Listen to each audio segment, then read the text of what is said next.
masalah yang mengait Habib Rizik ini banyak yang dipaksakan, mulai dari proses penersangkaan sampai penahanan. Memang hak penyidik untuk melakukan itu, tapi harusnya subjektivitas penyidik jangan terlalu jauh, karena secara objektif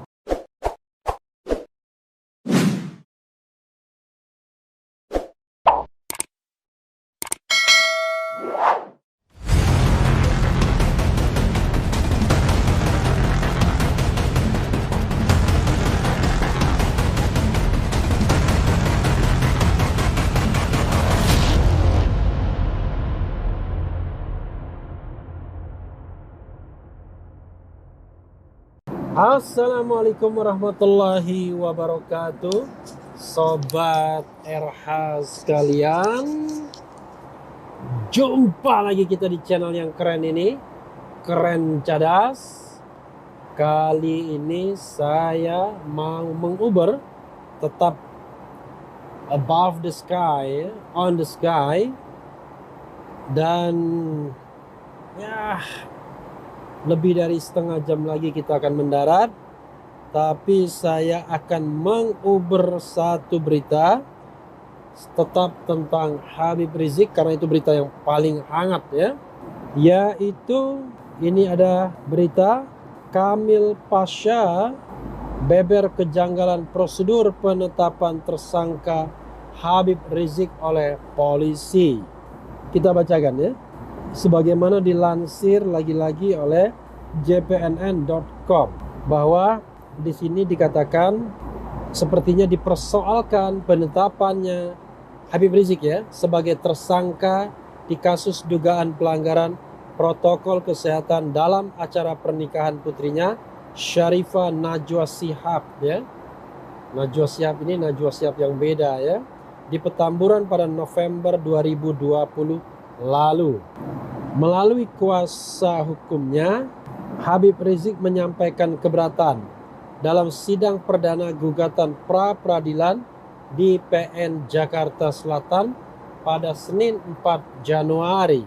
Kuasa hukum Habib Rizik, Muhammad Kamil Pasha, menyampaikan adanya kejanggalan karena kliennya ditetapkan sebagai tersangka tanpa dilakukan pemeriksaan oleh penyidik Polda Metro Jaya. Bahkan penerapan atau penggunaan pasal 160 KUHP sama sekali tidak disebut sebelumnya, tapi tiba-tiba digunakan karena dugaannya, banyak yang menduga ini adalah upaya untuk menahan Habib Rizik yang memang bisa dilakukan kalau ancaman hukumannya lebih dari 5 tahun, dan ancaman hukuman hasutan ya, itu adalah 6 tahun. Jadi ada alasan untuk menahan Habib Rizik. Bahwa sebelum ditetapkan sebagai tersangka, pemohon belum pernah satu kali pun diperiksa sebagai saksi. Saksi-saksi lain yang dipanggil, terutama dari pihak DPP FPI, juga belum pernah memberikan keterangan sebagai saksi di hadapan pemohon, ungkap Kamil saat membacakan surat permohonan dalam sidang itu. Kamil menuturkan bahwa surat panggilan saksi pertama terhadap pemohon Rizik Shihab disampaikan hanya 2 hari sebelum tanggal yang ditentukan penyidik. Padahal, kata Kamil, seharusnya surat pemanggilan tersebut harus memperhatikan tenggang waktu yang wajar. Antara diterimanya panggilan dan hari seseorang itu diharuskan memenuhi panggilan tersebut, yaitu disampaikan selambat-lambatnya 3 hari sebelum tanggal yang ditentukan, katanya. Selain itu, Kamil Pasha menjelaskan petugas yang melaksanakan pemanggilan tersebut juga tidak bertemu sendiri dan berbicara langsung dengan pemohon sebagai pihak yang dipanggil, dan membuat catatan bahwa panggilan telah diterima oleh yang bersangkutan sebagaimana yang diatur dalam pasal 227 ayat 2 KUHP, Kitab Undang-Undang Hukum Acara Pidana. Hal tersebut memiliki konsekuensi bahwa panggilan ke-1 tersebut dianggap tidak sah, atau dengan kata lain tidak pernah ada, sehingga panggilan selanjutnya lah yang harus dianggap sebagai panggilan pertama, sehingga sebagai panggilan pertama, dan harusnya memang ketidakhadiran itu bisa dimaafkan karena tidak menerima langsung, maksudnya begitu ya, karena tidak menerima panggilan sebagai saksi. Dengan kata lain, kata dia, Habib Rizik baru pertama kali tidak bisa menghadiri pemanggilan dari pihak kepolisian.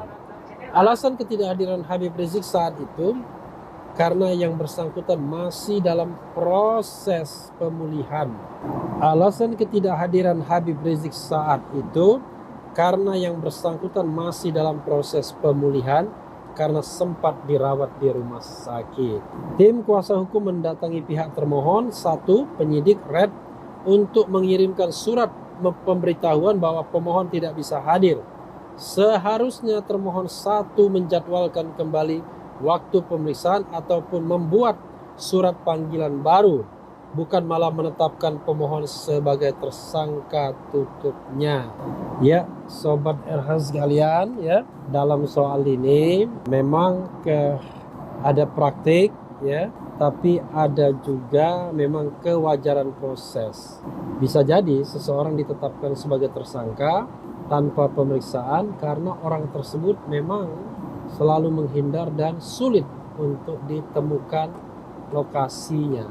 Tetapi dalam konteks ini sesungguhnya Habib Rizik kan tidak susah menemukannya, dan juga sudah ada komitmen untuk datang, misalnya dengan mengirimkan lawyernya atau kuasa hukumnya sebagaimana yang dia sampaikan ya dalam video ketika dia datang ke Polda Metro Jaya. Jadi sobat era sekalian, memang kalau kita lihat dengan tidak hanya kacamata hukum tapi kacamata hati nurani, ya, kacamata keadilan, sepertinya memang masalah yang mengait Habib Rizik ini banyak yang ya dipaksakan, mulai dari proses penersangkaan sampai penahanan. Memang hak penyidik untuk melakukan itu, tapi harusnya subjektivitas penyidik jangan terlalu jauh, karena secara objektif toh Habib Rizik sudah punya komitmen untuk memenuhi panggilan sebagai saksi, dan juga tentunya Habib Rizik juga sudah punya komitmen untuk tidak lagi melakukan pelanggaran kerumunan, ya, dengan cara misalnya yang bersangkutan menghimbau dan menghentikan segala kegiatan. Ya, sobat era sekalian, sudah ada panggilan untuk landing, bukan panggilan ya, pengumuman untuk landing. Saya cukupkan di sini saja. Yang penting tetap di channel ini, karena di channel ini Anda akan dirayu, ditipu, dibaperin, dicecar, diuber pula di jalan khusus. Karena channel ini adalah channel yang mengancam, memeras, dan membenci. Jangan lupa subscribe, like, comment, and share.